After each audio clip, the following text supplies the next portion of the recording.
At Christmas dinner, my 9-year-old son was given a plate of cold leftovers while everyone else ate hot food. They told him he should be grateful. He leaned over and whispered, "Dad, do the thing you promised." I still remember the silence. 5 minutes earlier, it had been a bustling, chaotic Christmas dinner, but then my mother-in-law, Patricia, served my 9-year-old son, Danny, a plate of cold, dried-out leftovers, while everyone else got a hot meal. When she told him to be grateful for scraps, a switch flipped. In that moment, I knew I had to keep the promise I made to my son, even if it meant walking away from everything. She thought family loyalty would keep me in line, but a divorce lawyer, it turns out, saw things differently. My name is Jake, I'm 34, and for the past 12 years, I've been running an auto repair shop in Pine Ridge, Wisconsin. I started it from nothing, built it with my own 2 hands, working 70-hour weeks sometimes.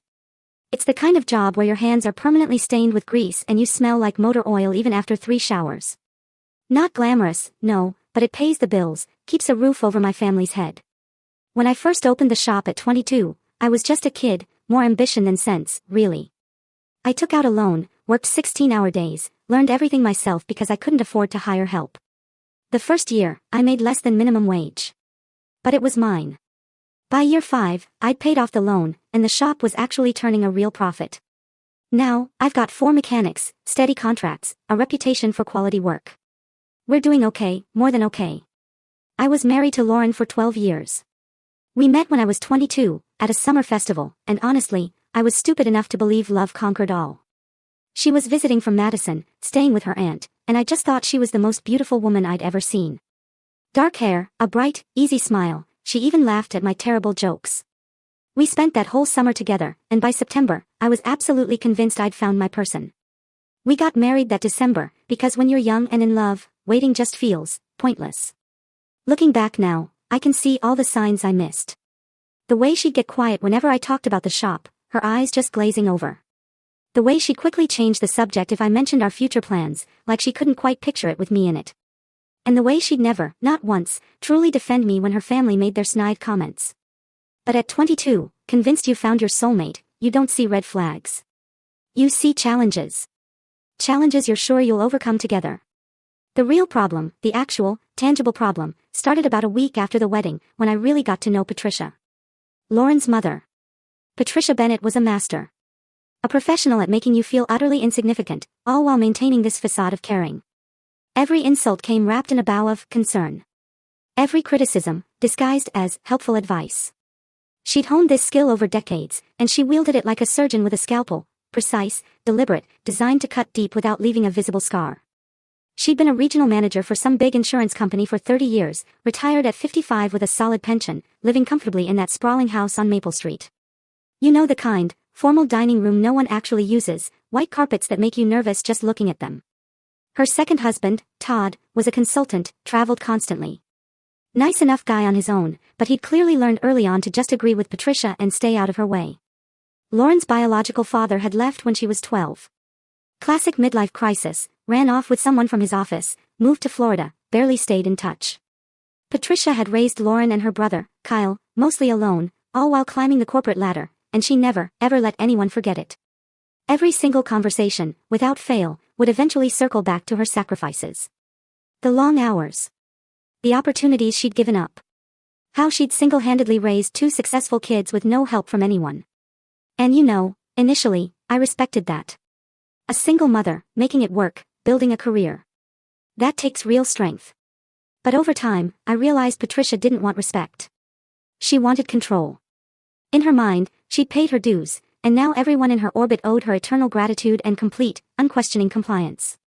The first time she came to visit our apartment, maybe 4 days after the wedding, I knew we were in deep trouble. She walked through our little 2-bedroom place like a health inspector at a failing restaurant. She touched our second-hand couch with just her fingertips, looked at our thrift store coffee table with this expression like she'd smelled something bad. She peered into the kitchen with pursed lips, then stood in the bathroom doorway without actually stepping inside. Finally, she sat down on that couch, with visible reluctance, and delivered the line that would set the tone for the next 12 years. Well, it's cozy. You'll want something bigger once you get a real career going, Jake. I laughed it off, made some joke about how we were just starting out. Lauren squeezed my hand hard under the table, her silent signal for, drop it. And I did. I dropped it. But Patricia wasn't done. She mentioned the neighborhood wasn't great. Said the building looked like it had maintenance issues.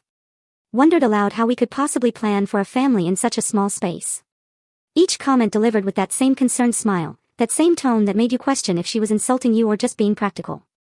The comments never stopped. They just multiplied, evolved. When I told her about my plan to open the repair shop, she said, "How ambitious. Though the failure rate for small businesses is quite high. I hope you're prepared for that reality." When I signed the lease on the shop space, she said, "Renting is probably wise for now." When I paid off the business loan 2 years early, after busting my rear working 80-hour weeks, she said, "It's nice that you're self-employed. No corporate ladder to worry about climbing." When we bought our first house, Patricia walked through making actual notes on a pad. "The bones are good," she declared. "You'll want to get the kitchen eventually. But yes, I suppose it's a start for you too." A start. Everything I accomplished was just a preliminary step towards something that might actually matter someday. The worst, the absolute worst, was when Danny was born. I was in the hospital room, holding my perfect, tiny, 3-day-old son. I was crying, because I'd never felt anything that powerful in my life. And Patricia looked at this miraculous little human and said, "He's lovely. I do hope he has Lauren's drive and ambition.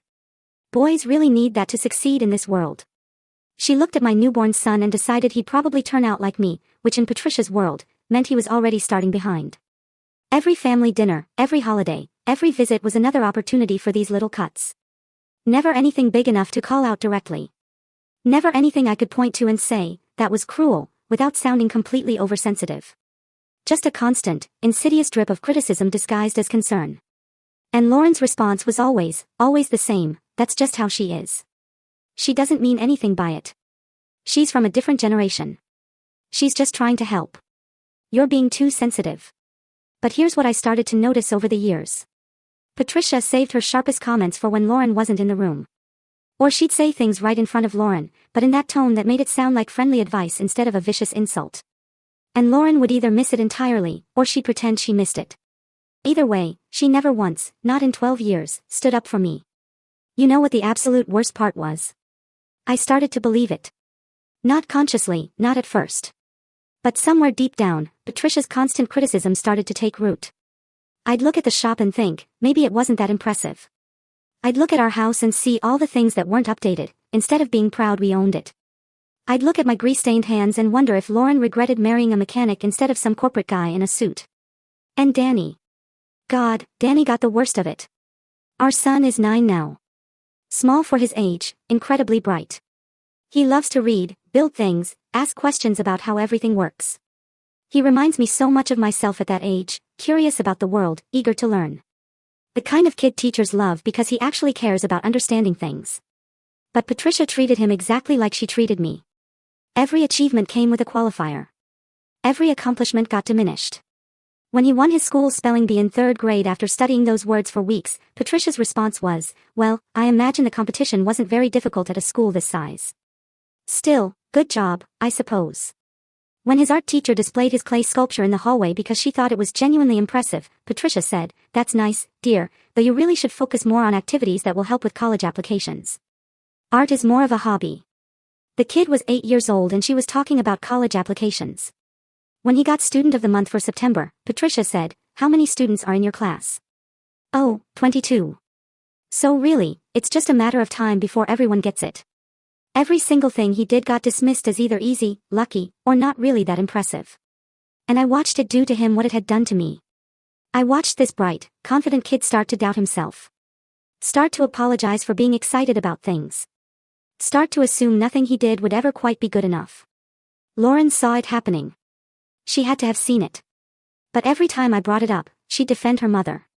She's just trying to help him set realistic expectations. She wants him to be prepared for how competitive the world is.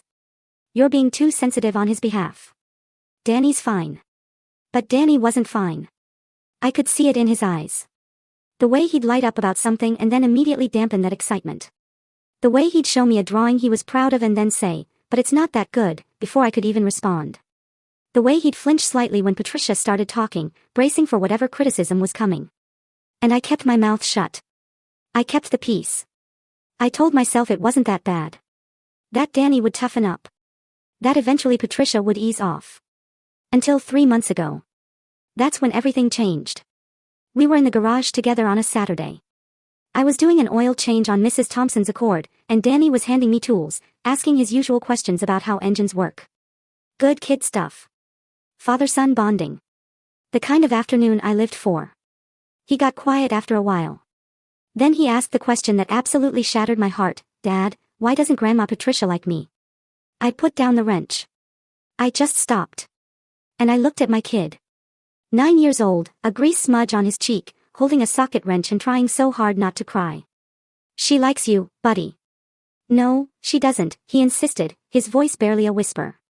"She always says stuff that makes me feel bad. Like when I showed her my science project and she said it was fine, but I should have done more research. Or when I made her that card for her birthday and she said my handwriting looked messy. Or when I got the Student of the Month award and she said everyone gets it eventually." He'd been keeping track. Cataloging every single criticism.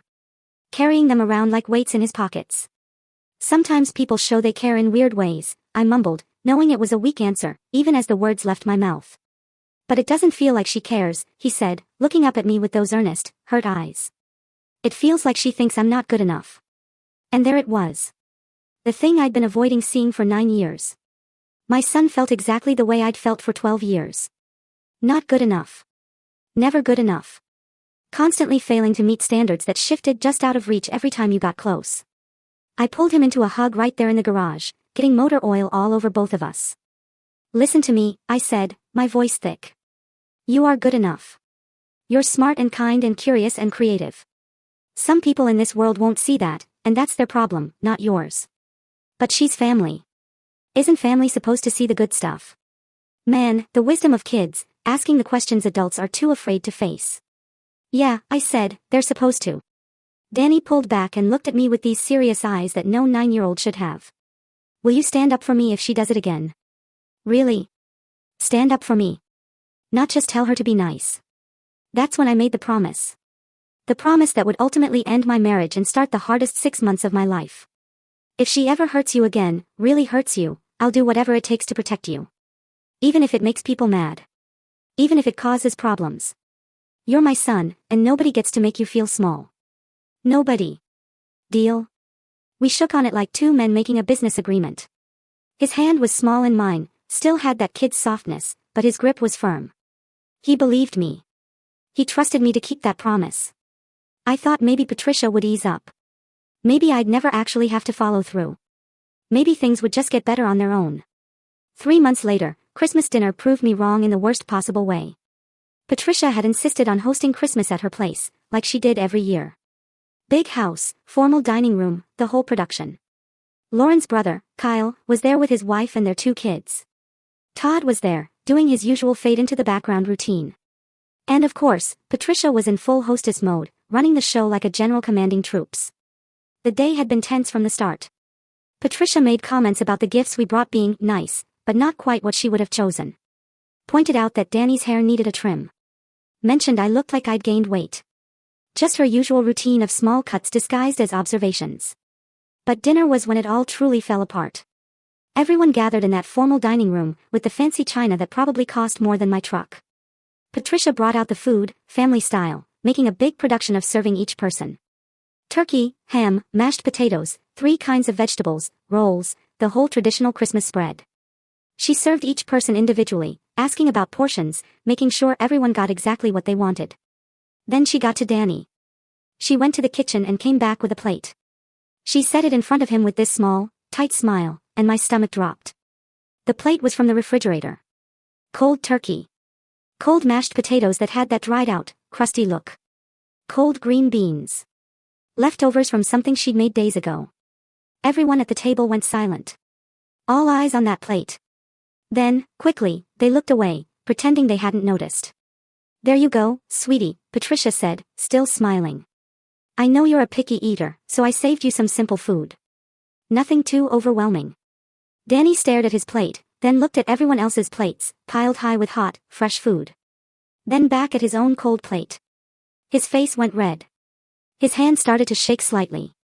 "Grandma," he whispered, "can I have hot food like everyone else?" Patricia's smile didn't waver. "This is perfectly good food, Danny. Some children don't get any Christmas dinner at all." You should be grateful for what you have. The table stayed silent. Nobody said a word. Kyle looked uncomfortable, but didn't speak up. Todd studied his own plate intensely. Lauren opened her mouth but closed it again without saying anything. And Danny, my 9-year-old son, looked at that cold plate and understood exactly what was happening. His grandmother had deliberately served him inferior food, to teach him some twisted lesson about being grateful, or knowing his place, or whatever warped logic she'd used to justify it.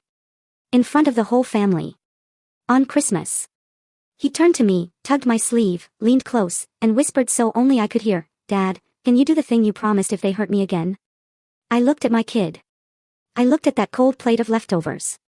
I looked at Patricia, sitting there with that satisfied expression. I looked at Lauren, who was staring at her own plate, refusing to meet my eyes. I looked at Kyle and Todd and everyone else at the table who was going to pretend this was normal and fine and not incredibly messed up. And I thought about that promise in the garage 3 months ago. So, I stood up. "Get your coat, Danny. We're leaving." The table exploded. Patricia's face went from satisfied to shocked to outraged in about 2 seconds flat. "Excuse me." I said, "We're leaving. Danny, go get your coat from the front closet. Jake, sit down." Lauren hissed across the table, her voice tight. "You're making a scene." "No," I said, my voice steady, "I'm keeping a promise to my son." "Come on, buddy." Danny didn't need to be told twice. He pushed back from the table and headed for the front door like the house was on fire. Patricia found her voice, sharp and cold. "How dare you? I spent all day preparing this dinner and you're going to storm out like a child over nothing." "Over nothing." I turned to face her directly, letting the cold fury in my voice show. "You served my 9-year-old son cold leftovers from the refrigerator while everyone else got a hot meal. You did it deliberately. You wanted to teach him some lesson about being grateful by making him feel less than everyone else at this table. He's a picky eater." "I was being considerate," she scoffed. "That's a lie, and you know it. He eats everything I make at home. He's not picky. You did this to hurt him, and you did it in front of everyone so he'd feel humiliated." Kyle jumped up, his face flushed. "You don't talk to our mother like that." "Your mother just emotionally abused my son at Christmas dinner," I retorted, not taking my eyes off Patricia. "So yeah, I'm going to talk to her like that." "Boys don't need to be coddled," Patricia said, her voice like ice. "He needs to learn that the world doesn't revolve around him. He's 9 years old." My voice rose for the first time, cracking slightly with the intensity of my emotion. "He's a kid, and you're supposed to be his grandmother. You're supposed to love him and support him, not tear him down at every opportunity." Lauren finally stood up, her face pale. "Jake, please. Let's just sit down and finish dinner. We can talk about this later."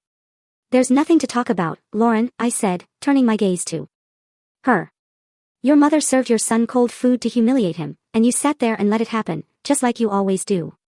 Just like you've let her do to both of us for 12 years. Don't you dare blame me for your oversensitivity," she fired back, tears starting to well up in her eyes. "Oversensitivity? Lauren, open your eyes. Look at that plate. Look at what your mother did and tell me that's normal. Tell me that's loving. Tell me that's okay." She couldn't. She just stood there, tears forming, mouth opening and closing, unable to form words that would make this anything other than what it was.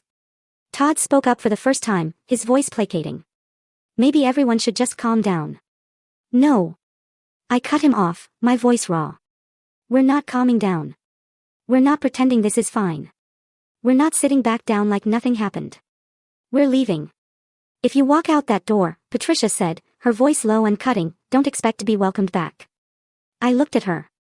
This woman who'd spent 12 years making me feel worthless. Who'd started doing the same thing to my son.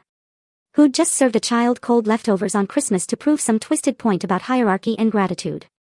"Good," I said, meeting her stare directly. "I wouldn't want to come back to a place where my son gets treated like garbage." Danny was waiting by the front door, coat already on, eyes wide, watching this all unfold. "Let's go, buddy." We walked out into the biting December cold, got in my truck, and pulled out of that driveway. My phone was already starting to buzz with incoming calls and texts, but I didn't care. "Are you mad at me?" Danny asked quietly from the passenger seat. I pulled over into a gas station parking lot, shifted into park, and turned to face him. "Listen to me very carefully, Danny. I am not mad at you. I'm mad at them. What Grandma Patricia did tonight was wrong. She tried to make you feel small and worthless, and I will never let anyone do that to you. Not her, not anyone. You deserve better than that. You understand. He nodded, and I watched his whole body relax, like he'd been holding his breath since we left. Where are we going? He asked, a little tremor still in his voice. Somewhere that treats you like the amazing kid you are.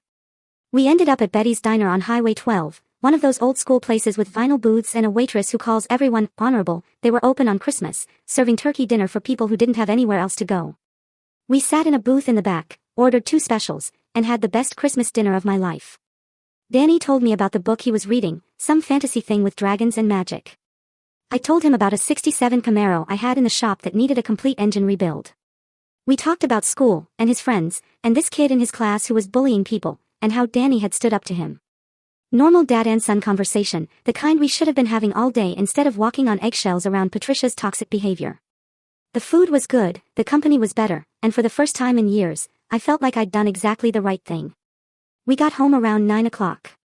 Lauren's car was already in the driveway, and I knew what was coming. She was waiting in the living room, still in her Christmas dress, eyes red, her expression hard. As soon as we walked in, she told Danny to go to his room, without even looking at him. Danny glanced at me. I nodded. It's okay, buddy. Head upstairs. He went, but I knew he'd be sitting at the top of the stairs, listening to every word. That's what I would have done at his age. Lauren waited until she heard his bedroom door close. How could you humiliate my family like that? She demanded, her voice shaking with barely suppressed rage. I didn't humiliate anyone. Your mother did that herself. I met her glare. That's my version. That's what happened. She served Danny cold leftovers while everyone else got a hot meal. She did it deliberately to hurt him. She was trying to teach him a lesson about being grateful. He's 9 years old, Lauren. He doesn't need lessons about gratitude delivered through humiliation. He needs to know his family loves him and values him. Your mother did the exact opposite. Her face flushed crimson. Don't you dare turn this around on me. You're the one who caused a scene. You're the one who insulted my mother in her own home. You're the one who dragged Danny out of there to prove some point. Someone had to protect him, since you clearly weren't going to. The words landed like a slap. Lauren's face went pale, then red again with anger. How dare you question my love for my son? I'm not questioning your love. I'm questioning your judgment. Your priorities. Every single time there's a conflict between your mother and your family, you choose her. Every single time. That is not true. So, I laid it all out. Every incident over the past 9 years. Every time Patricia had torn Danny down, and Lauren had defended it as constructive criticism. The spelling bee that wasn't impressive because the school was small. The art project that was nice but not practical. The Student of the Month award that everyone gets eventually. The handwriting that needed work. The birthday card that wasn't quite good enough. Every moment that should have been celebrated, that got diminished instead. And tonight, I finished, my voice quiet but firm. Tonight she served him cold food on Christmas and called it a lesson. And you said nothing. You sat there and let it happen, because standing up to your mother is more uncomfortable than watching your son get hurt. Lauren was quiet for a long moment, the only sound the faint ticking of the grandfather clock in the hallway. When she spoke, her voice was shaking, almost a whisper. If you hate my family so much, maybe you should leave. I looked at my wife, searching her face for any sign she didn't mean it. But her expression was set, determined. She'd made her choice, just like she'd made it every time for the past 12 years. Her mother over her husband. Her mother over her son. Her mother over everything. You want me to leave? I asked, my own voice hollow. I want you to figure out if you can be part of this family without constantly attacking my mother. I defended our son. That's not attacking. It is to her. It is to me. Do you know what she said after you left? She cried, Jake. She actually cried. Said she was trying her best to be a good grandmother and you made her feel like a monster. I laughed. It was a bitter sound, with zero humor. She's crying because for the first time in 12 years, someone stood up to her. That's not being victimized.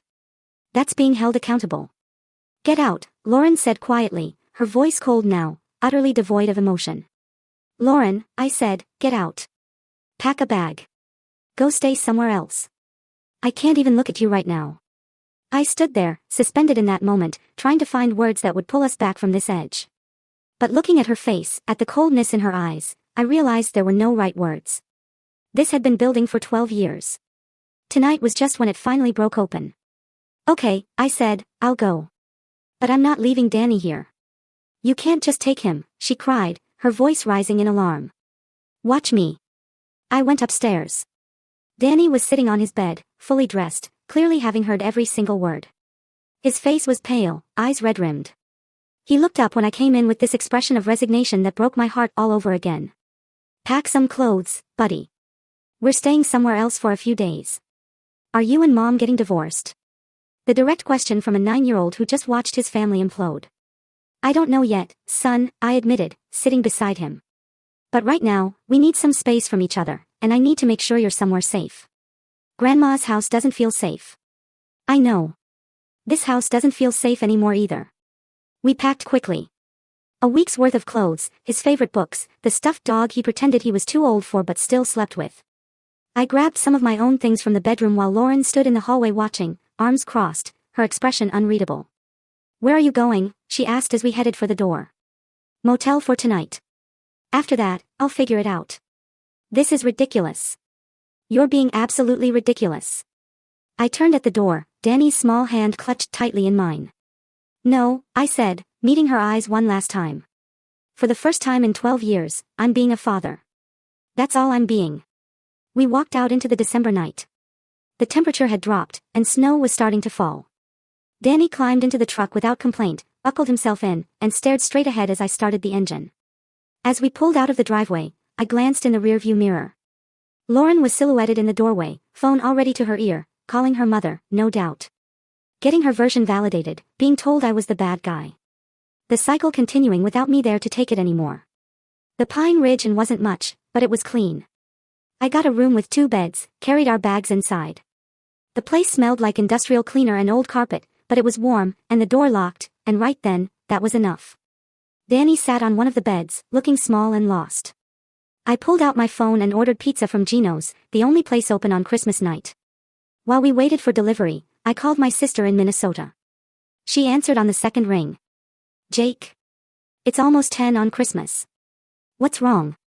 I gave her the abbreviated version, keeping my voice low so Danny wouldn't hear all the details. When I finished, there was a long pause. About damn time, she said finally. What? I've been waiting for you to finally stand up to that woman for years. Mom and I talk about it whenever you're not around. We could see what she was doing, what it was doing to you and Danny. You never said anything. Would you have listened? I thought about it. Probably not. Maybe not. Sometimes people have to come to realizations on their own. How's Danny? I looked at my son, who was flipping through TV channels without really watching anything. Shaken. Sad. But he'll be okay. And you? Ask me in a few days. We talked for a few more minutes before I hung up. The pizza arrived, and Danny and I ate, sitting on the motel beds, watching some animated movie neither of us really cared about. When he finally fell asleep, I sat in the chair by the window and stared out at the parking lot. My phone kept buzzing. Texts from Lauren. Calls from numbers I didn't recognize, probably Patricia or Kyle using different phones to get through. I ignored all of them. Whatever they had to say could wait until morning. Tomorrow I'd need to find real housing. Tomorrow I'd need to call a lawyer. Tomorrow I'd need to start making the hard decisions that come with separation and possibly divorce. But tonight, I just needed to sit in this quiet motel room and let reality sink in. I'd broken my marriage. Or maybe the marriage had been broken for years, and I'd finally stopped pretending otherwise. Either way, there was no going back from here. Around 2 o'clock in the morning, I finally crawled into bed.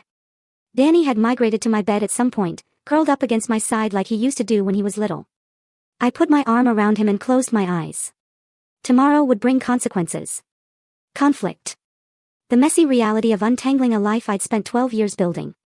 But tonight, my son was safe. That was what mattered. That was all that mattered. 2 days later, I sat across from David Warren, a family attorney whose office was downtown, above the old hardware store. A friend from church recommended him, said he was good and honest, and wouldn't try to bleed me dry. David was maybe 55, gray-haired, and had this calm presence that made you feel like maybe things would actually work out. He listened to my whole story without interrupting, taking occasional notes on a yellow legal pad. When I finished, he set down his pen and leaned back. First question, Jake. Do you want to save your marriage? I'd been asking myself that same question for 2 days straight. I want my wife to choose our son over her mother. I want her to see how toxic her family is. I want her to protect Danny instead of feeding him to the wolves. But I trailed off. But you don't think she will? No, I said, I don't. David nodded slowly. Then we need to talk custody. You're currently staying in a motel with your son. That's not sustainable long term. How has Lauren been since you left? Called maybe 20 times. Left a dozen voicemails. Most of them are angry. Some are trying to negotiate me coming back. Wants me to apologize to her mother. Are you going to? Hell no. Good. Don't. David pulled out a fresh legal pad. Here's what we're going to do. First, you're filing for legal separation with a request for temporary primary custody. That establishes a formal arrangement and protects your position. Second, you start documenting everything. Every interaction with Patricia. Every time Lauren chooses her mother over Danny's well-being. Every incident that shows emotional harm. I don't have much documentation so far. Then we start gathering it now. Text messages, voicemails, emails. If Patricia says something inappropriate, write it down immediately with date and time. If Danny tells you something that happened, write that down, too. David leaned forward, his expression serious. I need you to understand something. This is going to get ugly. Patricia sounds like someone who won't go down without a fight. She'll turn Lauren against you even more than she already has. They'll paint you as unstable, controlling, trying to isolate Danny from his family. Can you handle that? For Danny, I said, my voice firm. Yeah, I can handle whatever they throw at me. Good, David said, a hint of a smile touching his lips. Because we're about to find out. The next 3 months were exactly as ugly as David predicted. Lauren filed counter motions. Patricia hired her own lawyer to fight for grandparent visitation rights. They painted me as unstable, controlling, using Danny as a weapon in some vendetta against Patricia. Said I'd overreacted to a minor incident and was trying to isolate my son from his family. But I had documentation. Every text where Lauren prioritized her mother over Danny. Every voicemail where Patricia made passive-aggressive comments. Statements from Danny's teacher about changes in his behavior. Records showing how his confidence had taken hits after Patricia's visits. The court ordered a custody evaluation. A woman named Helen from Family Services interviewed all of us separately, spent time with Danny, observed visits, talked to teachers and people who knew us. Her report was damning for Lauren and Patricia. She noted the pattern of emotional manipulation, the way Patricia used criticism disguised as concern, how Lauren consistently failed to protect Danny from it. The Christmas dinner incident was just the most obvious example of a toxic dynamic that had been harming Danny for years. The temporary custody hearing was intense. Lauren cried on the stand. Patricia played victim perfectly, talking about how much she loved her grandson and how I was keeping him from her out of spite. But Judge Morrison wasn't buying it. This court's primary concern is the child's welfare, she said, looking at Lauren and Patricia over her reading glasses. And the evidence suggests that exposure to Mrs. Bennett's behavior has been detrimental to this child's emotional development. Mr. Riley will maintain primary physical custody. Mrs. Riley will have supervised visitation pending further evaluation. Lauren looked like she'd been slapped. Patricia's face went red with rage. They filed an appeal immediately, but David said it wouldn't go anywhere. The next few months were a cycle of court dates and supervised visits. Lauren saw Danny twice a week at a family services center, with a supervisor present. At first, the visits went okay. Danny was happy to see his mother. They'd play games, talk, even laugh sometimes. But then Patricia showed up at the 4th visit. Didn't come inside, just waited in the parking lot. But Danny saw her car. Saw the way Lauren kept glancing toward the window, distracted and anxious. The supervisor noted it in her report. The next visit, Patricia came inside, stayed in the waiting room, technically separate from the visit, but her presence loomed. Danny became withdrawn, quiet, gave short answers. The supervisor ended the visit early and recommended Patricia not be on the premises during any future visits. Things improved after that, but the damage was done. Danny had started to associate seeing his mother with the anxiety of potentially encountering his grandmother. He started dreading the visits, even though he loved his mom. Then, in March, Lauren violated the court order. She picked Danny up for a supervised visit but drove straight to Patricia's house instead of the Family Services Center. Kept him there for 6 hours. Didn't answer her phone when I called. When she finally brought him back, Danny was shaking and pale. Patricia had spent the entire visit telling him that I'd poisoned everyone against her, that she was the real victim, that I was destroying their family, that if Danny really loved his mother, he'd tell the judge he wanted to live with her. I called David immediately. We filed an emergency motion that same day. The hearing was brief. Judge Morrison was furious. "Mrs. Riley, you violated a direct court order. You took your son to precisely the environment this court determined was harmful to him. You exposed him to the person we specifically said he should not be alone with. Can you explain your reasoning?" Lauren, looking smaller and more defeated than I'd ever seen her, said quietly, "My mother was in crisis. She needed to see her grandson. I thought one visit wouldn't hurt." "It did hurt," the judge stated, her voice sharp. "Your son had nightmares for 3 nights afterward. Your mother used that visit to manipulate him, to try to turn him against his father. That's exactly what this court was trying to prevent." Judge Morrison reduced Lauren's visitation to once weekly, still supervised. Made it clear that any further violations would result in complete suspension pending the final hearing. As we left that hearing, I saw Lauren and Patricia in the parking lot. Patricia was berating her daughter, blaming her for not fighting hard enough, for not being strong enough, for letting me win. And Lauren just stood there and took it, like she'd been taking it her whole life. I almost felt sorry for her. Almost. The final hearing in April was anticlimactic compared to everything that came before. The evidence was overwhelming. Helen's final report recommended I maintain primary custody with unsupervised visitation for Lauren, but strict boundaries around Patricia's involvement. Judge Morrison's final order was clear. I'd have primary physical custody. Lauren could have unsupervised visits. Patricia could only see Danny during specific supervised periods once per month. Everything would be reviewed in 6 months. The divorce was finalized the same day. 12 years of marriage, ended with a judge's signature. Walking out of that courthouse for the last time, I felt lighter than I had in years. Not happy, exactly. Not yet. But free. The weight of Patricia's expectations, of Lauren's divided loyalties, of pretending everything was fine when it clearly wasn't. All of it was finally gone. 6 months later, the review hearing went smoothly. Danny was thriving. Happy, confident in ways he'd never been before.